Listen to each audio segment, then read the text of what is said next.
Assalamualaikum warahmatullahi wabarakatuh.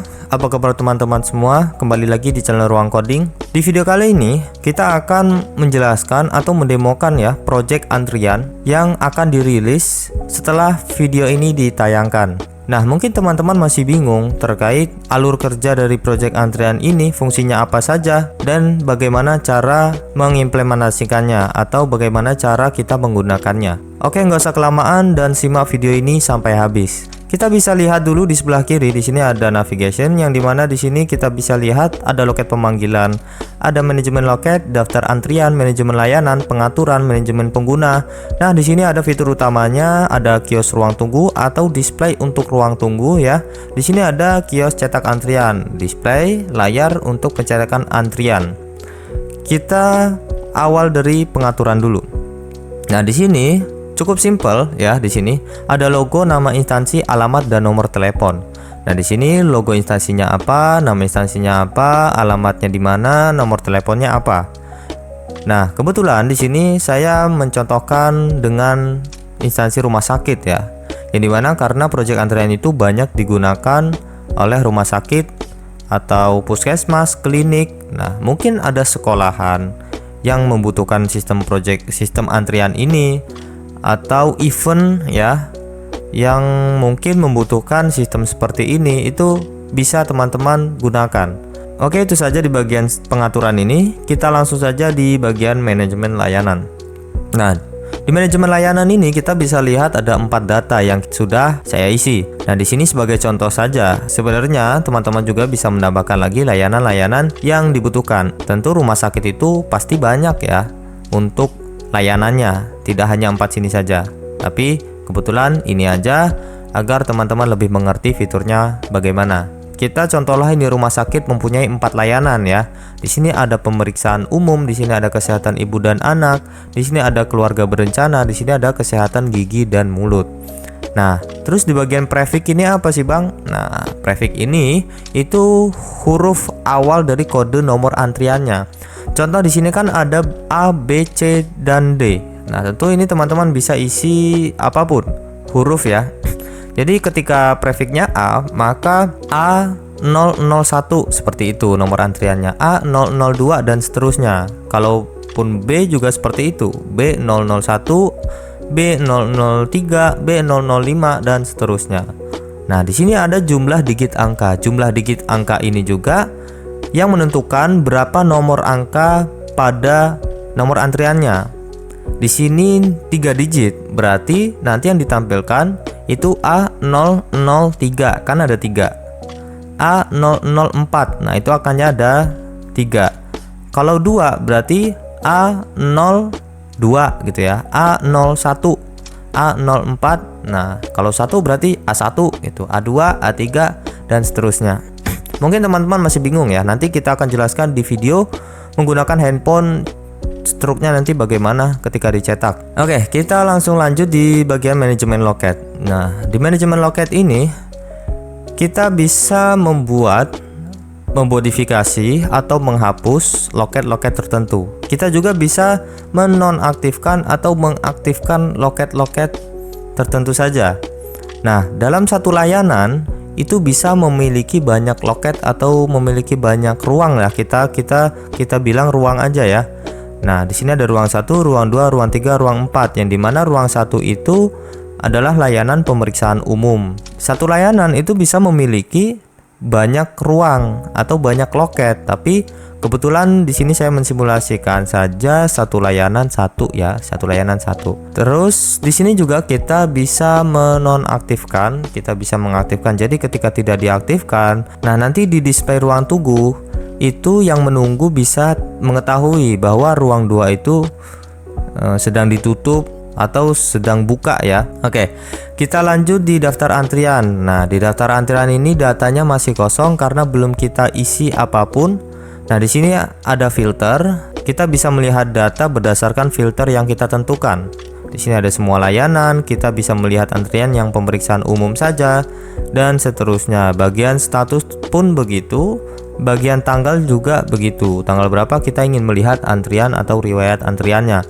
Tapi ketika kita mengunjungi halaman antrian ini, daftar antrian, defaultnya itu akan memfilter hari ini gitu ya, hari ini. Mungkin segitu saja, kita langsung lanjut ke loket pemanggilan. Nah, di sini tentu salah satu fitur utamanya juga selain kios ruang tunggu dan kios cetak antriannya, di sini ada ruang 1, ruang 2, ruang 3, ruang 4 dan seterusnya jika memiliki loket banyak. Di sini itu sebenarnya tugasnya itu sebagai operator. Kita bisa lihat dulu kembali lagi di manajemen pengguna karena ini belum kita jelaskan. Nah, di sini teman-teman bisa lihat ada admin, petugas 1, petugas 2 dan seterusnya, dan di sini ada perannya juga.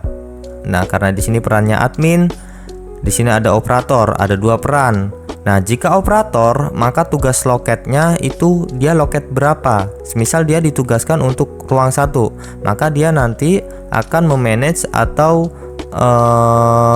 mengatur ya antrian di dalam ruang 1 tersebut ketika memanggil, melayani.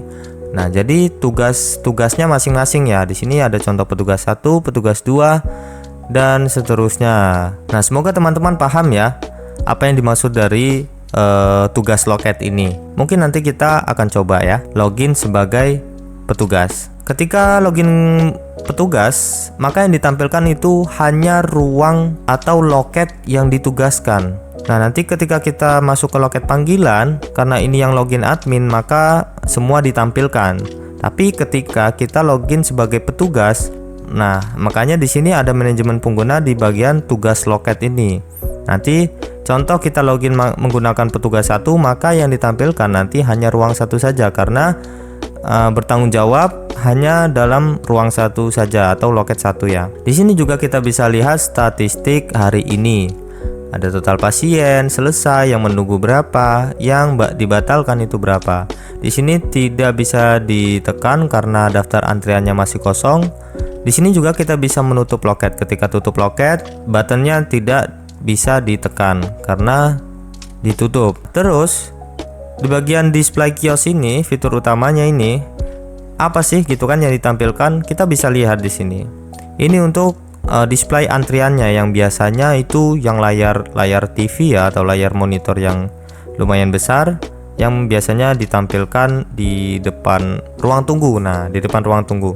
Jadi penunggu itu bisa melihat antriannya nomor berapa, kapan dipanggil gitu ya. Nah, di sini juga ada button untuk full screen yang dimana seperti ini. Nah, di sini ada warnanya juga. Jadi statusnya berbeda, maka warnanya pun berubah. Contoh kita simulasikan ini saja ruang 1.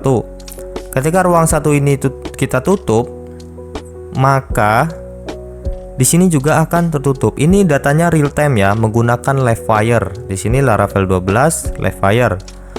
Nah, di sini akan real time dan ketika kita buka loket lagi, di sini akan kebuka juga. Nah, di sini karena belum ada panggilan, jadi seperti ini. Ketika dilayani nanti statusnya warna hijau juga. Warna hijau, ketika dipanggil warna biru, seperti itu. Terus di bagian cetak antriannya bagaimana? Nah, di sini kita bisa lihat. Nah, di sini karena layanannya ada 4 ya. Karena di sini ada 4. Nah, pemeriksaan umum, kesehatan ibu dan anak, di sini ada kesehatan gigi dan keluarga berencana yang sebelumnya telah kita buat semua di manajemen layanan. Di manajemen layanan. Jika manajemen layanan itu tidak diaktifkan, maka di sini juga tidak ditampilkan. Nah, nanti untuk fitur-fitur ini kita akan coba di kamera handphone agar teman-teman bisa melihat print stroke-nya seperti apa karena ini menggunakan Bluetooth ya. Jadi mudah. Di sini kita tinggal tekan saja. Di sini nanti akan mencari printer Bluetooth-nya RPP02. Nah, nanti kita pair saja. Ketika di pair, maka ketika sudah tersambung, nanti ketika pasien menekan salah satu dari tombol ini akan keluar struk antriannya berdasarkan kode atau nomor antrian pada layanannya. Oke, nah kita akan mencoba cetak struk antriannya. Nah, kan kebanyakan memang layar sentuh ya untuk display kios untuk antriannya. Ibarat contoh saja pasien atau yang ingin cetak struk itu memilih pemeriksaan umum. Nah, ketika diklik atau ditekan, maka akan cetak otomatis. Nah, di sini bisa teman-teman lihat struknya. Nah, di struk ini itu ada nama instansinya dan nomor antrian, dan di sini ada QR-nya. Dan di bawah disertakan penjelasan scan QR code, di atas untuk melihat status antriannya. Nah, ketika di-scan nanti pasien atau yang menunggu dapat melihat status antriannya. Mungkin ini kita terakhir, kita akan coba scan QR-nya, kita akan melihat status antrian kita itu apa gitu ya. Nah, sekarang teman-teman bisa lihat di sini itu yang segera dipanggil sekarang sudah ada datanya, nomor antrian ini ya, nomor antrian ini. Kenapa cuman satu? Karena datanya yang kita cetak hanya satu. Nah, gitu ya. Bisa lihat di loket pemanggilannya. Di sini tentu akan menambah satu. Coba kita panggil. Ketika kita panggil,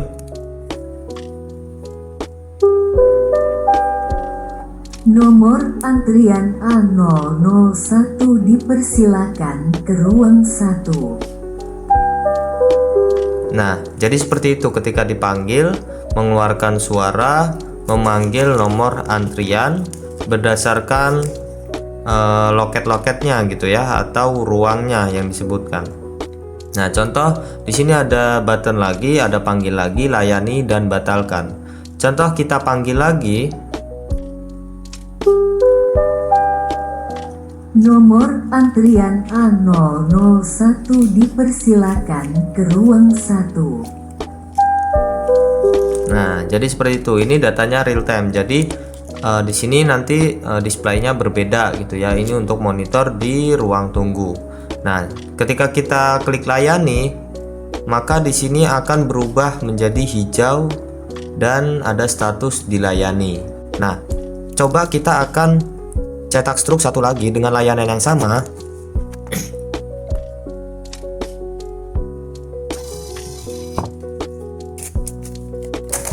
Maka di sini akan tampil segera dipanggil.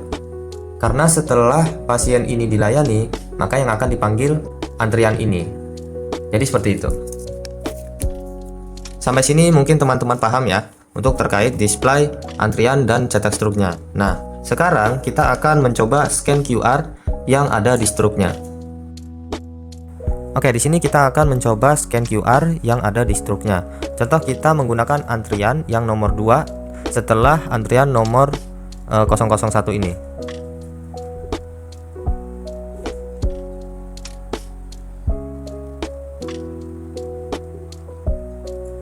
Nah, maka akan langsung diarahkan ke browser, ke halaman di mana kita dapat mengetahui status antrian kita. Di sini ada nomor antrian kita dan statusnya menunggu, dan di bawah ini antrian yang sedang dilayani. Kita mengetahui, oh yang sedang dilayani itu A001.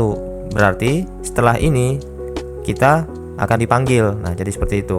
Nah, contoh yang AA1 ini coba kita klik selesai. Nah, di sini akan menghilang. Dan ketika kita panggil nomor 2 A002,